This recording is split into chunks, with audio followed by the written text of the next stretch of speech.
From side effects related to the COVID vaccine, we'll verify who's most at risk. And Mike Polk Jr. looks at love found during quarantine. Will it last? He does it in typical Mike Polk fashion with a song. Quarantine lover, you're my best pandemic pal. What's new starts now. And now, live from WKYC Studios, this is What's New. Hello, everyone, and happy Friday to you. It is finally almost the weekend, and thankfully things calmed down. Boy, those winds this morning really packed quite a punch. Matt Standers is going to join us in just a few minutes with a wrap-up of all of that news. And, of course, we get you started here at 5 o'clock with What's New. I'm Betsy Kling alongside Jay Crawford. Betsy, so good to be with you again. Good afternoon to everybody. We begin today with the kind of story that rocks you to your core. We told you 24 hours ago about the tragic death of a young Parma boy. We've learned more now of the details to exactly what happened, and they are disturbing.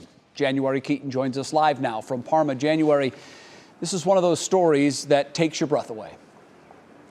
Yeah, tell me about it. And the 911 call was just that much more disturbing. I listened to that call, and we are not going to air any portion of that call because it is absolutely chilling. But the caller identifies himself as little Jax Ponomarenko's father, and he admits to killing the little boy. Now, the 911 call was made Thursday afternoon from the Russell Avenue home where Jax was killed. The caller, as I mentioned, identified himself on that call as Matt Ponomarenko. He admits to beating the 5-year-old to death with a baseball bat, claiming he heard voices. Ponomarenko, he's no stranger to the law. He has a 2017 conviction for misdemeanor child endangering and a series of arrests for intoxication and disorderly conduct. In 2019, Cuyahoga County investigated, quote, parenting issues with the family, but that case was subsequently closed. Neighbors, of course, are shocked and saddened by Thursday's tragedy. I got like 12 grandkids, and it's just so heartbreaking that it's, you know, my stomach is just like flip-flopping. It's upsetting, you know, father and everything that happened. It's just, yeah, it was sad. Now, Matthew Ponomarenko, he is charged with 1 count of aggravated murder. He has a bond hearing coming up on Monday. Jobs and Family Services, they're now working with the family to try to figure out what they're going to do, where they're going to house his oldest son, who is 9 years old. In Parma, January Keaton, I'm live, 3 News. January, thanks. Betsy? Now on your feet at 5, there's been another jump in COVID cases overnight. 2,742 new cases were reported, which is 1,200 more than yesterday. It's been more than a week since we've had more than 2,000 cases, so this is definitely not good news. Obviously, it's something we're all keeping our eye on as we attempt to get back to our old normal. 3 News investigator Mark Namick talked to the governor today about the recent trend in case numbers. Governor Mike DeWine praised health officials and volunteers at a mass vaccination site at the Stark County Board of Health and here in Akron at a pop-up site for senior citizens. It's part of a deliberate campaign to keep the spotlight on the need for vaccinations and for wearing a mask. He says he worries the state's recovery could be slowed or even stopped by rising positive COVID cases, new strains of COVID-19, and an attitude that the pandemic is over. And he acknowledged there is a clock on his health order and mask wearing after his fellow Republicans in the State House this week passed a law canceling his powers in certain health orders. But this really is a critical time. We have a race going on. The race really is between how fast we can vaccinate people and the variant, which you're seeing in state after state. The bill that the General Assembly passed that I vetoed, and they overrode the veto. The good news, frankly, is it does not go into effect for 88 days from now. I hope that this virus is in our rearview mirror in 88 days and before. And at the rate that the vaccine is coming into Ohio, you know, it's not going to be too long until the challenge is not that we don't have enough vaccine. The challenge is going to be, you know, convincing Ohioans who have been reluctant to get it, convincing them that it's time to get the vaccine. The governor also announced that Summit County will begin offering a mass vaccination site at the fairgrounds next week. He said he hopes that it will make 5,000 appointments available to people seeking the shot. I'm Mark Namick, 3 News. Mark, thanks. Cleveland native and New Orleans Saints cornerback Marshon Lattimore was arrested in Cleveland last night. According to Cleveland police, they pulled over the car Lattimore was a passenger in after observing several traffic violations. Police say during that stop, they discovered Lattimore had a loaded handgun. Turns out the gun was previously reported stolen from Euclid. Lattimore faces a charge of receiving stolen property. Others in the car also face charges. Lattimore was a star defensive back at Glenville High School in Cleveland, then went on to star at Ohio State before becoming the 11th player selected overall in the 2017 draft. He's entering the final season of his rookie contract. It is expected he will get a contract extension after next season that will likely make him one of the richest cornerbacks in the National Football League. Well, all around the country, the housing market has been going gangbusters. But overall, the number of homes being bought and sold last month appear to have leveled out year to year, according to latest data from the Ohio Realtors. But don't let that headline fool you. The market is still very tricky for buyers who still may have to pay premium pricing. Brandon Simmons explains what's happening. Buying a home over the last year has been a very tricky process driven by a number of reasons. Mainly, purchasers are looking to cash in on great interest rates. With the rate where we are today, it's worth it to jump on. Local Howard Hanna team leader Kim Crane says there are hot markets all over town, Cleveland even catching the eye of out-of-towners. Northeast Ohio is trending well right now. People are leaving big cities, whether it's Chicago, Philadelphia, DC, New York, to come to Cleveland, and it's looking good. Across the state, Ohio Realtors is reporting the number of home sales in February finally leveled off compared to last year. But the value of those homes are up nearly 10% in our area. They want outdoor space.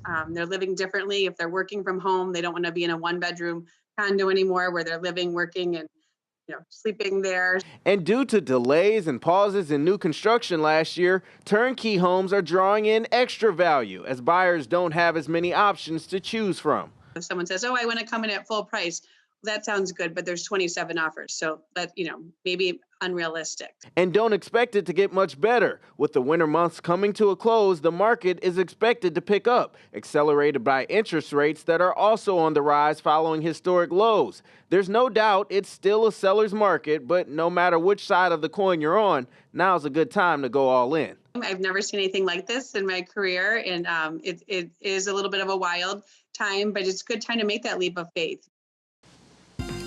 Now, if you're interested in buying a home, I'd suggest you find a realtor right now who knows the market well, because right now, if you snooze, you lose. In fact, they say you should be prepared to settle on your third or fourth choice, Betsy, in case your top pick goes to someone else. Wow, so that's from the buyer's perspective, right? But for the sellers, about how long does it take for a house to sell?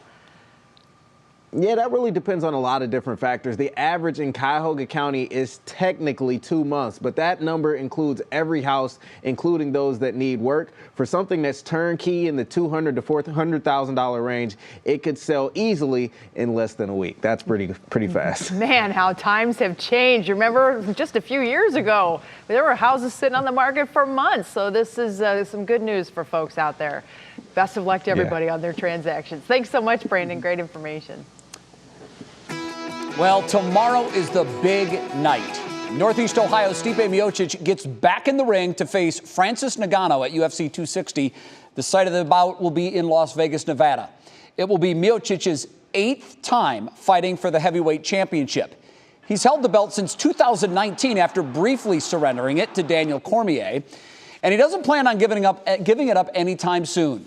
3 News Sports Director Jim Donovan talked to Stipe and UFC President Dana White this week about tomorrow night's big bout. He's gotten better. He's evolved. He's been working on everything. But so have I. I'm 38, but I feel I've gotten better. I'm faster. I'm more efficient. I'm stronger. I know my body better. And listen. Come Saturday, nothing's gonna change. I'm walking out with the belt still wrapped on my waist, hand raised, and still. Well, let me tell you this. Obviously, Francis Ngannou is a massive, imposing, scary heavyweight who's been knocking everybody out since the beginning. But let's not forget, Stipe Miocic always finds a way to win. Well, he does. Now, Stipe and Ngannou last fought each other back in 2018. Stipe came out on top. Betsy, believe it or not, Stipe, despite the fact that he's the long-running champ here, is the betting underdog, and here's why. Ngannou is a huge puncher, heavy right hand. He has blasted his way through his last 4 fights. In fact, he's won all of these fights by knockout, needing a total of just 2 minutes and 42 seconds to do it. That is impressive. Those are like Mike Tyson type numbers. Stipe does not want to stand toe-to-toe with the powerful puncher from Cameroon. He needs to do what he did in 2018, Betsy, and that's get him on the ground, where Stipe is a very skilled fighter. And Ngannou's his skill set rather on the ground is suspect at best. Oh my gosh. You know what makes me laugh is you see Stipe and he's, doing the thing and all that. But if you watch the weigh-ins, if his wife and his daughter is there, he is a goober on the scale. He's all like doing this kind of stuff. It's hysterical. So you kind of have this guy who is, Cleveland's own. We're so proud of him. Everybody sees him as this big fighter, but he's such a family man and he's so down to earth and so normal. And, we just couldn't be prouder of him no matter what happens. We know he's going to win, but just what an incredible representative of Cleveland. It's funny because he's 2 different people. Once that opening bell rings, he becomes super focused, and he's almost like a computer. He knows what his task is. He goes in there, he completes it, and he gets out. Good luck to Stipe tomorrow night. It's going to be fun to watch. All right, straight ahead on What's New, porch pirates are more active than ever, but there are things you can do to keep your packages safe. We'll have the tips you need to know coming up. Plus, just imagine you're posing for wedding photos and then an A-list megastar just happens by and wants to jump in. Well, that recently happened. We'll tell you who it was when What's New comes right back. And Matt Standridge, how is our weekend weather shaping up? Hey, we kind of have a tale of 2 different weekends. Tomorrow's going to be a really nice day. Finally got rid of the winds. Now we're kind of slowing them down. That's the good news. We have a great Saturday underway, but another front comes in Sunday. We're going to do it all over again with some rain. We're going to plan out your whole weekend for you coming up. And our final Save Our Sauce spot in Parma this week is a perfectly Cleveland spot, the Little Polish Diner. This is a must visit because you will find your favorite Eastern European comfort food dishes in this quaint little spot. They have pierogi and kielbasa. Check this restaurant out and get more recommendations from our Doug Tratner at WKYC.com/SaveOurSauce. Man, that sounds good.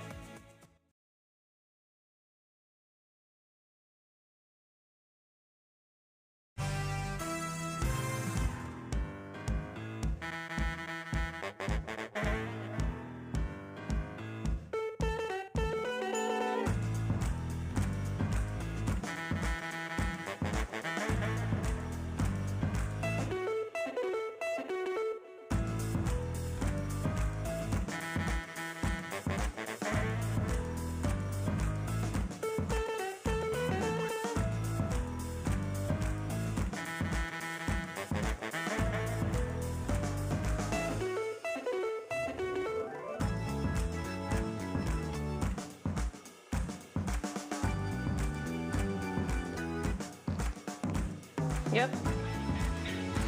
Hold on. Here I go.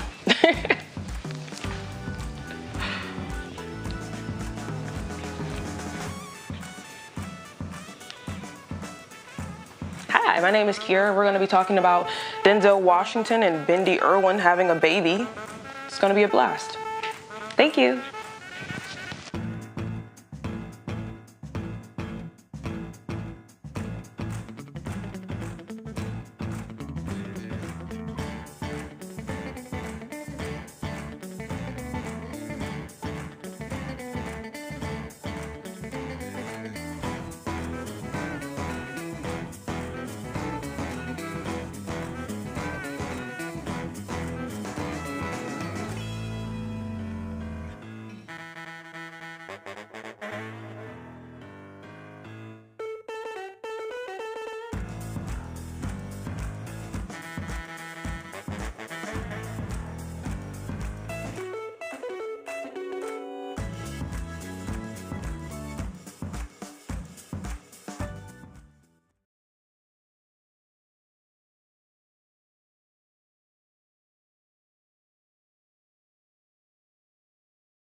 The pandemic forced shoppers out of stores and online for their shopping, and now a third of Americans report having a package stolen at least once. 3 News' Laura Queso shows us ways to make sure your deliveries stay safe.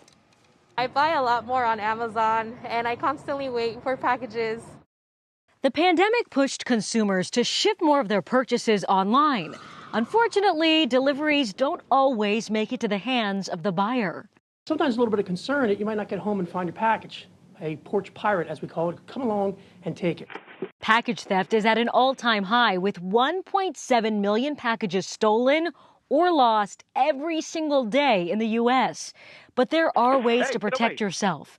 Many consumers are boosting porch security with upgrades like automatic lights and a video doorbell like Ring or Arlo. It's a good way to sort of serve as a deterrent. While cameras may capture the crime, they don't always stop the thief.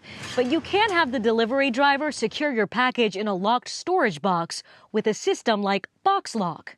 Amazon shoppers can choose delivery to an Amazon locker. There are tens of thousands of these across the country.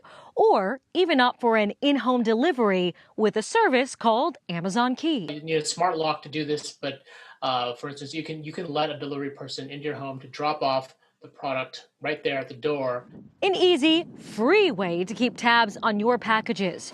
Enroll in a carrier alert program or use delivery tracking apps to get a better idea of when they'll arrive. I'm able to run outside, pick it up real quick, and get it. Decreasing the amount of time your package can tempt thieves. Laura Queso, 3 News. All right, Laura, thank you very much. Now, experts recommend picking more expensive items up at the store. A lot of times you have the option to do that, or you can use curbside pickup. I was just telling Betsy, there is a YouTube video about a former NASA engineer who built this bait package because he had a package stolen, and it had all these cell phone cameras inside of it, so it would record the thief when it happened, and it also sprayed sprinkle all over them and released a nasty smelling spray that also doused them. And he got to enjoy the video because it automatically uploaded it to a server. Well, it's a good YouTube video. Let's tell everybody what else you said. What else you said was, if I ever catch anybody stealing something off my porch, I'm going to tackle them. I will bust out of my house and I will tackle them on my front lawn. And there's going to be great Ring camera video of it that I will make sure we all get to enjoy. We'll bring it to you live if we can, or at least close to not live, but we'll bring it to you on tape. Oh, that'd be amazing, right? Just blast it out there for sure. Well, hopefully that will not happen. You can stay calm. No grass stains, of course. Well, boy, this morning's high winds caused thousands of Ohioans to lose power. We checked First Energy's website just a couple minutes ago, and there's still thousands of folks in Cuyahoga, Geauga, and Summit counties without power at this hour. While no major damage has been reported, we did find a tree on a car. Whoa. Ouch, right? In Cleveland. This is video of a tree that smashed into a car on Rustic Road. Obviously, that's a pretty significant tree, and it's not like it cracked or is dead. I mean, it toppled. It took the roots with it. So there were other reports I saw on social media. Barberton, there were a couple instances where we had some trees come down and whatnot. So again, if you run into any of those power lines that are down, don't go anywhere near them because you just don't know if they're active or not. Well, as we mentioned, thankfully, the winds have settled down. They're going to continue to settle down, and things are actually going to turn around for us as we get into the weekend. Matt Standridge joins us with the latest on the forecast. Hi there, Matt. Hey there, Betsy. It's good to see you. I wanted to talk about some of those reports that we had in terms of the top wind gusts that we had today. Big winners today, Akron and Mansfield. We hit 63 mile-per-hour wind gusts. That's really high, you guys. Cleveland, 62, Lorain, 61, and then most of us were in those upper 50s. So if you didn't make the top 5, you're probably somewhere in the 50s. It was very windy today. The good news is that the winds are calming down. In fact, I just checked the Cuyahoga County Airport, and they're now calm for the first time since yesterday. There's still some slight westerly winds out there, but nothing like we had earlier this morning. So that's some good news. And temperatures have rebounded a little bit, especially from Cleveland and south and west. We're back into the mid-50s. We're still a little bit cooler right now in the snow belt in the upper 40s. And we haven't been able to really shake those clouds very much today, and there's been a stray sprinkle. I think by tomorrow, the sunshine will start to return before another system comes on through. That's this time of year. Several systems like to come right towards Ohio. Our next one is in western Kansas. It's not going to arrive until Saturday night and into Sunday. So tomorrow is actually going to be a very nice day, and it's the last weekend of March. And I was trying to figure out what video to put on the left-hand side of your screen because the first half of the weekend is going to look nice and sunny, right? So let's focus on that. that.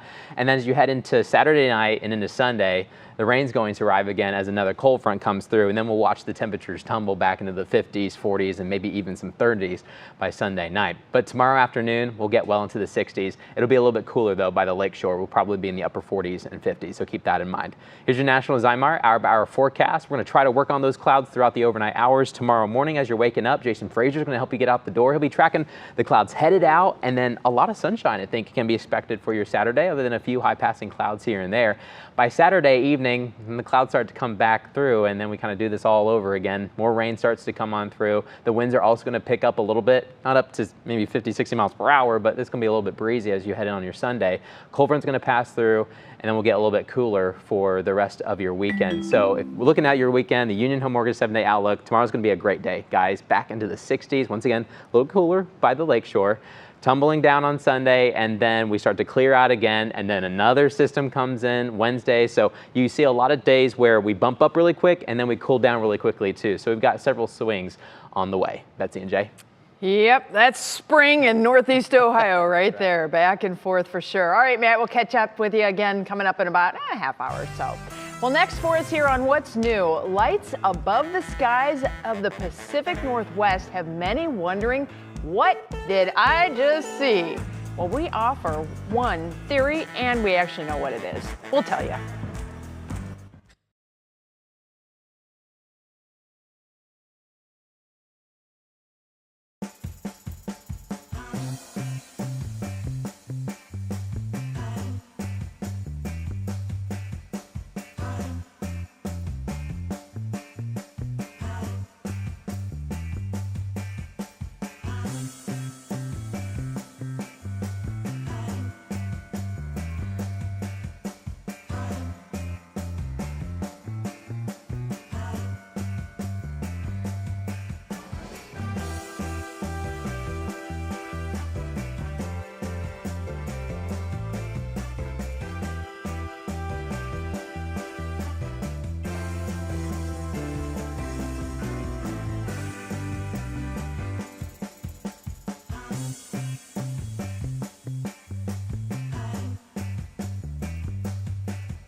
One couple's wedding photos got a whole lot sweeter because of the kindness of a huge celebrity. Plus, Bindi Irwin welcomed her new baby.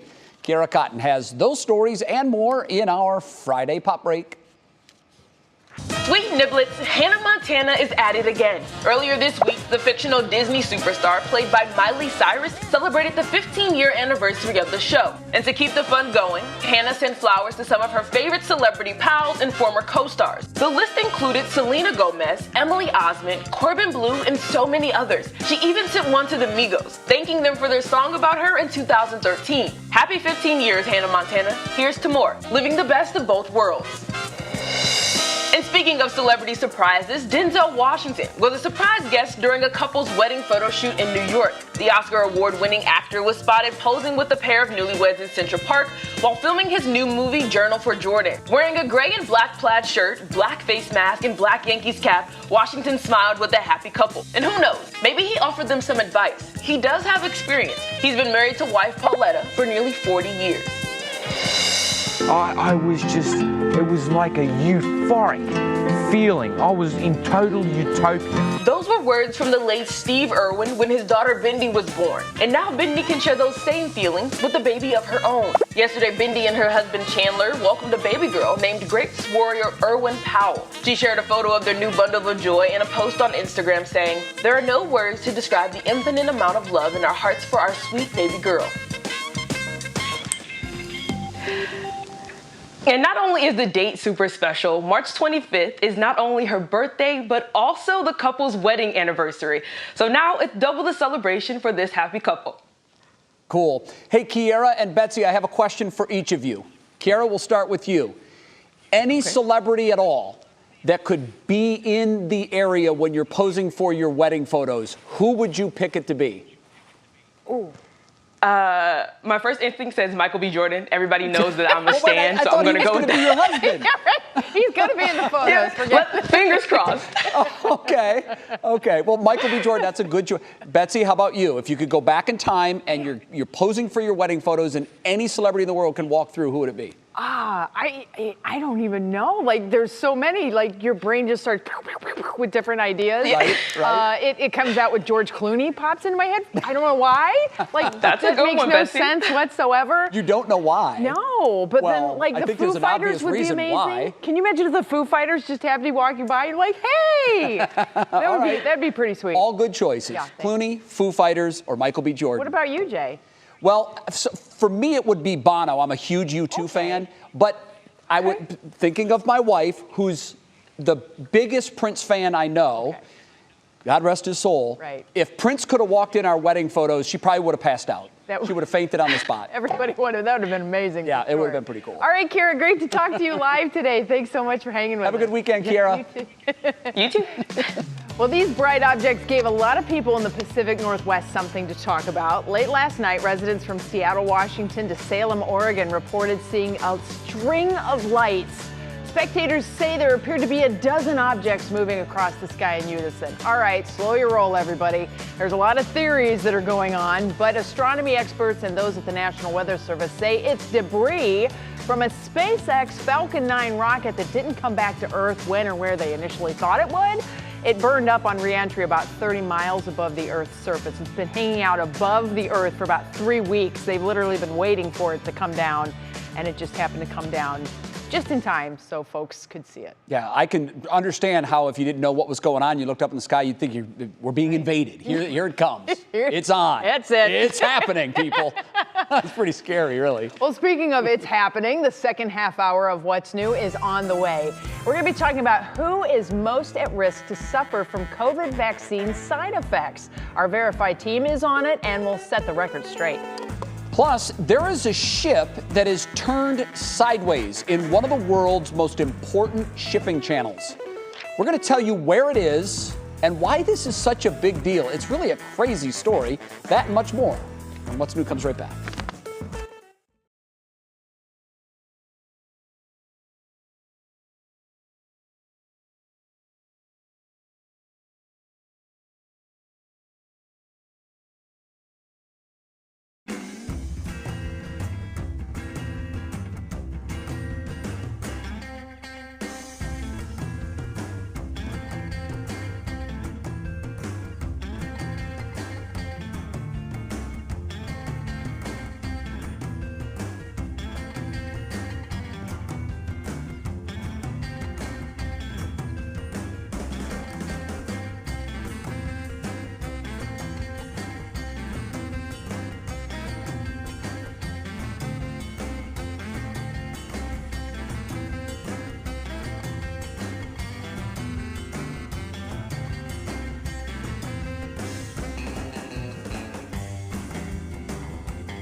And now, live from WKYC Studios, this is What's New.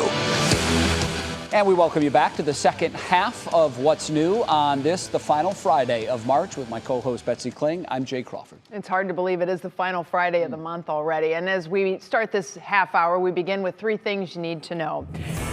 A Parma man admitted to killing a 5-year-old boy to 911 dispatchers yesterday, telling them he was hearing voices. Police released the 911 tapes to the media today, but truthfully, it is so disturbing we're not airing it. The man, Matthew Ponomarenko, claims to be the father of the boy. He's now charged with aggravated murder and is set to appear in court on Monday. If you know anything about bomb threats in Brunswick schools, you're being asked to speak up. There's a number on your screen right now that you can call with any information. The Brunswick Police Department is partnering with the school district to find who's responsible for 3 bomb threats received this year. All were found to be hoaxes and no devices were located. The organizations are offering a $1,500 reward. Betsy, this entire week has been a bad one when it comes to our COVID-19 numbers. Our new cases up to 2,742 today. That's an increase of nearly 80% from yesterday's number. It's also the highest one-day total we've seen in a couple of months. This is just the latest sign that we are experiencing a real uptick in COVID cases here in Ohio. In fact, the number was so big it actually increased our rolling 14-day average by 67. We're now up to 1,584 in that metric. Our cases per 100,000 also likely to see a jump next week from the current count of 146.9. Remember, we were working towards that 50 per 100,000 to lose our restrictions, but it appears that is going the wrong direction. Our vaccines, though, continue to go full speed ahead. We're now over 3.1 million Ohioans vaccinated with at least the first shot, which is nearly 27% of our state's total population. Which takes us now to our top talker. Monday, the vaccine eligibility officially opens to all Ohioans 16 years old and up. And we have all the information that you need to sign up on our website. It's easy to get using the QR code at the bottom left of your screen, and right there on that big screen in front of you. Just open the camera on your smartphone and hold it up to the QR code. It'll take you to our vaccine guide. Now, if you haven't received the vaccine yet, you probably know someone who has. And there are a lot of claims out there about why the side effects of it impact some more than others. We were interested, so we put our Verify team on it. And here's what you need to know. Doctors say the vaccine side effects are a result of your body's immune system ramping up. But we've heard from some of you who felt the usual responses, while others didn't feel anything at all. So we're asking, are there some groups more likely to report vaccine side effects than others? Our sources are the CDC, the FDA, and infectious disease doctor Katie Passaretti. You know that younger, healthier people tend to have worse side effects, specifically after that second dose. In fact, FDA briefing documents for all 3 available vaccines show younger trial participants were more likely to report those expected side effects, like injection site pain, headache, and fatigue. By the way, the cutoff age for the younger research group varied for each vaccine, but generally we're talking about people younger than 55 to 65 years old. Not that everyone will have a side effect. You know, it's about 60% of people that have a rougher time after that second dose within that younger population. There's also evidence women are more likely to note side effects. The CDC published this report in February, noting that nearly 79% of reported side effects came from women, even though they made up 61% of the vaccinated population at the time. Keep in mind, doctors stress side effects are generally mild and manageable with tricks like over-the-counter pain relievers after your shot, getting the injection in your non-dominant arm, or scheduling your second dose when you can take it easier the next day. The symptoms all tend to resolve within 24 to 48 hours. So we can verify there are some groups like younger people and women who are more likely to report vaccine side effects, but everyone is different and some people don't experience them at all. With your Verify, I'm Vanessa Rufus.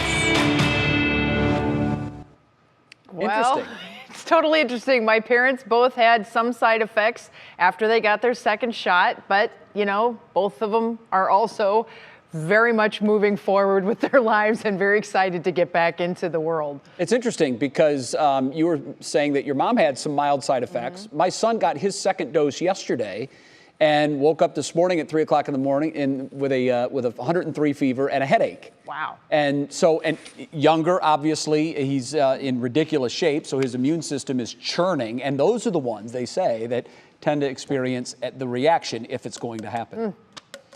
Nonetheless, get that vaccine. Next on What's New, relationships that blossom during quarantine, Betsy. Once things open up, will those relationships get stronger or will they fizzle out? Mike Polk Jr. has written a song about it. I can't wait for that. I hadn't really thought about that, actually. And gardening to go.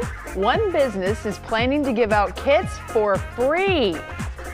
We need to do some gardening. We need some weather that makes us want to do some gardening. The winds today certainly not that, not inspiring us, unfortunately. But Matt, do we have any more inspiring type weather to get us outside? Hey, Betsy, it's going to be the last weekend of March, this upcoming weekend. There you go. We can squeeze out one day, maybe. Saturday looks pretty nice. Sunday, another system comes on in. We're going to time it out for you. Coming up.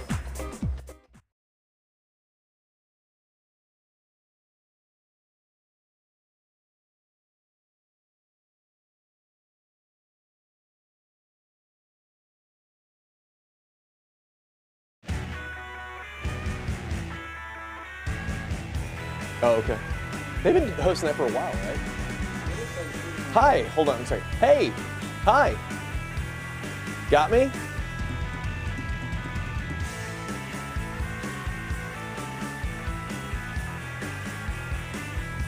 Look.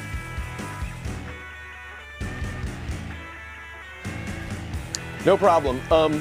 Would you mind letting Jay and Betsy know that I have some stats after this if they want them? I'm sorry. If I've got some stats about relationships that I could give after this during the hit, if that would help.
Well, here it is. The last weekend of March is finally upon us. And I'm trying to remember to the beginning of March. Did it come in like a lion or a lamb? I think it was a lamb. I think it was pretty a lamb nice too. I can't even remember Monday's weather. I'm trying to remember a month ago. But yeah, things a little cantankerous this morning, but I think we'll even out after this, yeah? I think so. Overall, the next couple of days, not too bad. Yeah, we do have some rain on the way, and the wind's going to pick up a little bit again for the second half of the weekend, but nowhere near some of the gusts that we had today. Some of the top gusts, 63 miles per hour in Akron and in Cleveland, in the low 60s for the Mansfield area. Everyone had those really strong wind gusts. The good news is that those winds have subsided, and temperatures are going to slowly start to fall this evening. We still have a west wind, so not going to just bottom out like crazy tonight, but we'll go into the 40s. We'll probably wake up in the low 40s, maybe a couple upper 30s tomorrow morning, but I think your Saturday is going to be a pretty nice day. We're working on the winds still. They're a lot calmer than they were earlier this morning. I mean, we've gone down 40 miles per hour since then. Those are huge numbers. But things are a lot calmer this evening, so that's some good news. We've been working on the clouds too, but just a couple breaks here and there. That's about it. We'll have a lot more sunshine as you go into your Saturday. The sunshine will be back and it's going to feel nice. If you have any outdoor plans, maybe try to make sure they're going to happen on Saturday, because we have another system looking towards the west. You see that low pressure in western Kansas? That'll be here in Ohio by the time we get to late Saturday night and into Sunday. So Saturday looks nice. Sunday's kind of the opposite, right? So when you're looking out your window, it's going to be completely two different scenes. If you're looking out Saturday, you'll see the sun. Looking out Sunday, you'll see the rain showers, and there's even a chance when the rain's kind of wrapping up, maybe a snowflake or two may try to wrap up on the backside as well. But the main focus will just be some showers throughout your Sunday. On the rain timeline, notice you don't have any rain chances on Saturday, and then after sunset Saturday night, we start to see those rain chances go back up, and then that next system will be here for your Sunday. Let's time it out on FutureCast or National Zymer hour-by-hour forecast. Temperatures this evening, once again, will be dipping into the low 20s. Jason Frazier is going to help you get out the door tomorrow morning. He'll be tracking the clouds headed out, and the sunshine will be back. There will be a little bit of a lake breeze, so closer to the lakeshore will be cooler, but notice some of these temperatures farther inland. I mean, we'll be in the upper 60s for some of us. I think a nice Saturday is underway.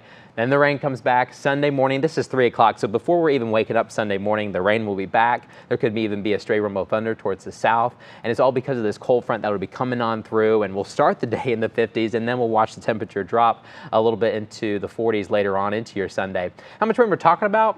Maybe a quarter of an inch or so. Rainfall total is maybe a little bit less towards the south. We'll be watching that closely for you guys. But on the Union Home Mortgage 7-day outlook, trying to plan this weekend out, last weekend of March, great Saturday on the way. Get out and enjoy it. Things change on Sunday. We get cooler, but we have several bumps in the forecast. Big warm up again on Tuesday with another cold front Wednesday. Lots of swings in the forecast, but overall, guys, a great Saturday underway. All right, so the grocery store list includes chili fixins for Sunday and grilling items for Tuesday. Very typical March grocery list. All right, thanks so much, Matt. We'll see you again tonight at 7 on Front Row. Jay? Well, this last year has been an interesting one.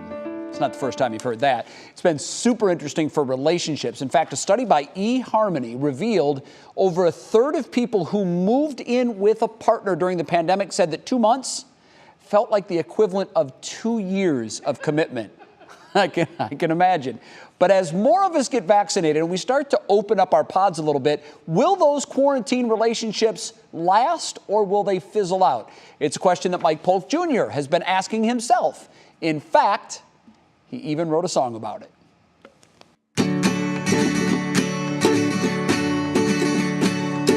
Quarantine lover, you're the only one for me. We're stuck together whether or not we should be. It's quite apparent we're not the perfect pair, but dating others has to wait 'cause it's not safe out there. Quarantine lover, you're my best pandemic pal. My heart is yours till we get the vaccine. Call us COVID dependent and we won't disagree. My quarantine lover and me. Quarantine lover, you're my mandatory mate. We've got our issues, but they're gonna have to wait. It's not all roses, but I'm yours and you are mine. My favorite thing about you is we've kissed and I'm still fine. Quarantine lover, someday we'll both be immune to this illness that is our monogamy. Till then we're quarantine lovers. Quarantine lover, just my quarantine lover and me.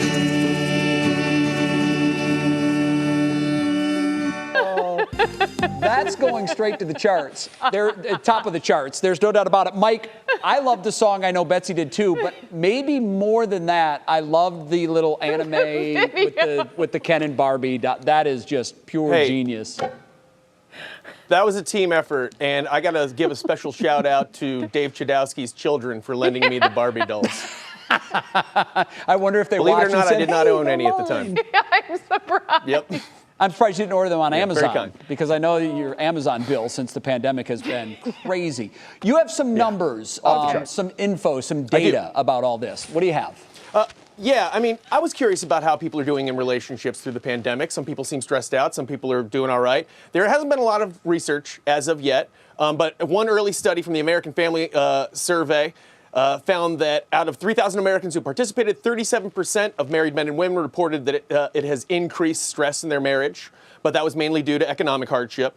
But this is the good news. 56% of the study's participants said that it has made them appreciate their partners more, and 47% said it has helped deepen their commitments to their relationships. It should be noted, though, that I think they were interviewed together, so they can't not say that. Yeah, that affects the answers a little bit. I love did I tell you about the time? Yeah, you did. You told me about that one, yes. too. That's my Hey, there's only, favorite. I mean, you know, when you're spending that much time together, it's bound to come up once or twice. You really get to know each other. You really get to know each other, whether you want to or not. If I'm wrong, Bets, did we not have a story where divorces were actually on the rise during the pandemic? We did. I thought so. But see, those are divorces. That means they're already married. These are just... Yeah, these are blossoming relationships. Yes. There's a Much big difference. different. 8% of survey participants said that they have considered divorce or splitting up during this, which I think is pretty low. Good job, America. I mean, spending that much time together, having to hear each other eat and stuff that long, good for us. But again, that's something you can't admit if your spouse is sitting right next to you. I mean, that would be bad strategic planning. So you'd want to keep that one perhaps. All right, everybody, you can find that and more on Mike Polk's Greatest Hits, Volume 3, as was noted at the beginning of the video. We'll also, of course, have it available for you online, too. Thank you so much, Mike Polk. Have a good weekend, Mike. Have a good one. Ahead for us here on What's New, the Cavs make another big move today. Stephanie Haney's going to be joining us, has the 411 ahead in Clicking in Cleveland. Then this huge ship is blocking a major route that ships use to transport goods we use every day. What happened and how long until it's all cleared up? It's a crazy story. We have it next.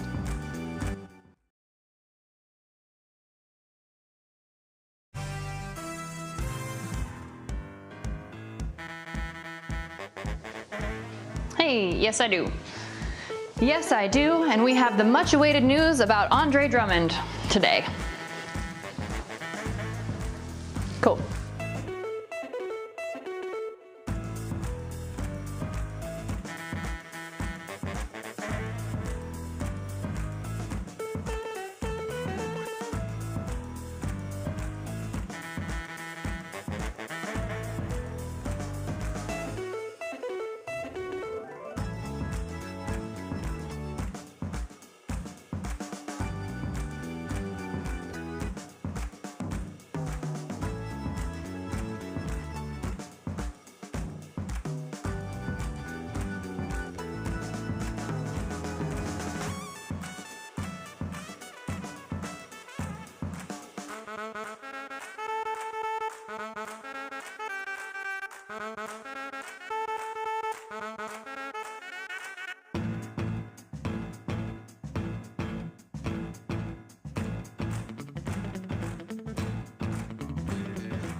Well, it's time now to see what's clicking in Cleveland, and for that we bring in our digital anchor, Stephanie Haney. Hi there, Stephanie. Happy Friday to you. Hi, Betsy. Happy Friday, and happy Friday to everyone who's been tracking that hot story about Andre Drummond, because we've got news for you. The Cleveland Cavaliers and Drummond have finally reached an agreement on a buyout. That's according to The Athletic. Now, how this will work is Drummond will agree to give up part of his $27 million salary, and he gets to be a free agent now. So where to for Drummond? Well, he's been riding the bench in Cleveland since February and probably anxious to get somewhere. So he's been there's been talk about Los Angeles Lakers, Brooklyn Nets, Dallas Mavericks, and the New York Knicks. And we will soon find out. We'll also soon get to see a lot of new great films streaming from the 45th Cleveland International Film Festival, with tickets on sale today. For most screenings, it's $10 for the public and $8 for members. SIF 45 kicks off on April 7th with a comedy starring Ed Helms and Patty Harrison. This is about a single tech guy in his 40s hiring a younger surrogate so he can have a baby on his own. Fun fact, 46% of this year's lineup was made by female filmmakers. You can also get a pass to stream everything on demand, and that's all linked at WKYC.com. And with spring here now, Lowe's wants to help people make their homes more of a sanctuary. So to do this, they're offering garden to-go kits for free every single Thursday in April. Now you can reserve them online starting April 1st, and a couple of them include a mystery garden piñata with mystery seed packs and a butterfly garden starter kit. That sounds really interesting. Now, part of the reason behind this is because Lowe's did a survey, and 70% of those people said they don't plan on traveling in the spring, Jay and Betsy, so they want to offer this up as an option to keep people busy and get them outside. I think that surprise seed pack sounds very fun. I think this is a very cool thing they're doing. Yeah, who doesn't love a piñata, for sure? And, you know, when you can plant something and get something out of it, too. And I noticed also April 22nd, they're giving away 500,000 saplings. That, of course, is Earth Day, so very on point there. Mm-hmm. It is. I'll take one. I know, right? Love planting a tree every Earth Day. I knew you'd like this one, Jay. Yep, I do. Right I think up your it's alley, great. for sure. I think it's great. Stephanie, thank you so much. Have a great weekend. All right, this is crazy. A giant container ship is stuck sideways. Look at these satellite photos. This is in Egypt's Suez Canal. It's cut off an artery of the world economy. The Suez Canal cuts across Egypt. It's the most direct route between Europe and the North Atlantic to the Indian Ocean and Asia.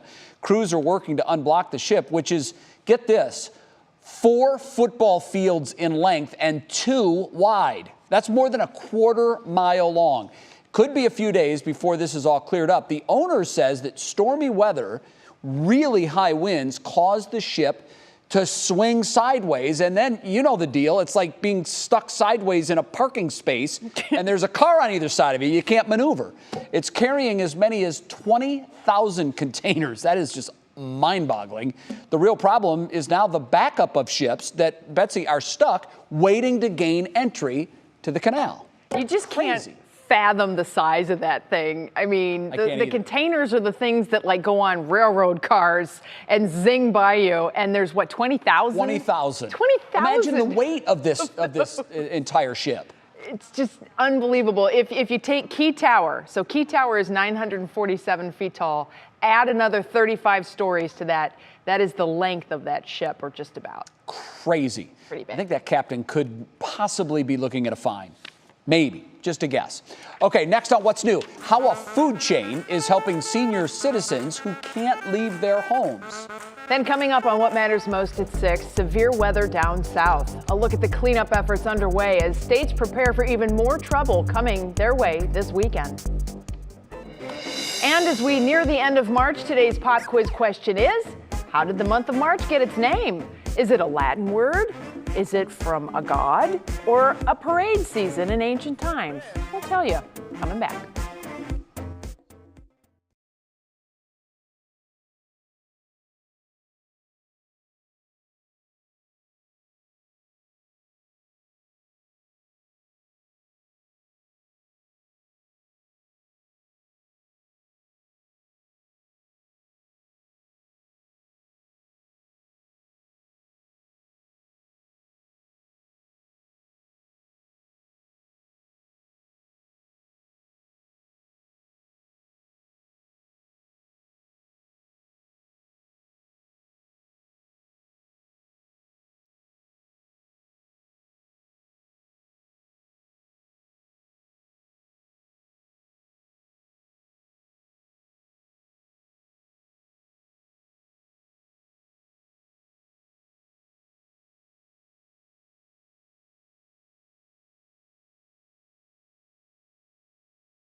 Hey, mic check. 1, 2, 3. Mic check, mic check, mic check. Laura Queso's mic. Thanks so much for being here. I gotcha.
All right, before the break, we asked how the month of March got its name. Well, the answer is B. It's named after a god. Matter of fact, it's named for Mars, a Roman god of war, because this month was when the active military campaigns resumed. Now you know. And now it's time for Show Us Something Good. KFC is giving back to senior citizens. The chicken chain partnered with Meals on Wheels to feed those who can't leave their homes. They're donating 1 million pieces of chicken. It's also giving away 11,000 gift cards to KFC, honoring the Colonel's 11 herbs and spices to volunteers. Franchisees nationwide are also donating food to senior citizens in their communities, and you can help by making a donation of $11 or more to provide meals for Meals on Wheels, which is such a phenomenal organization. I know they've had some struggles in the last year, but they do provide a lifelink for so many wonderful people in our community. So keep them in mind as you open up your wallets to help out some others. Well, thank you all so much for joining us on this Friday for today's What's New. I'm back with Laura Queso for What Matters Most, which starts now.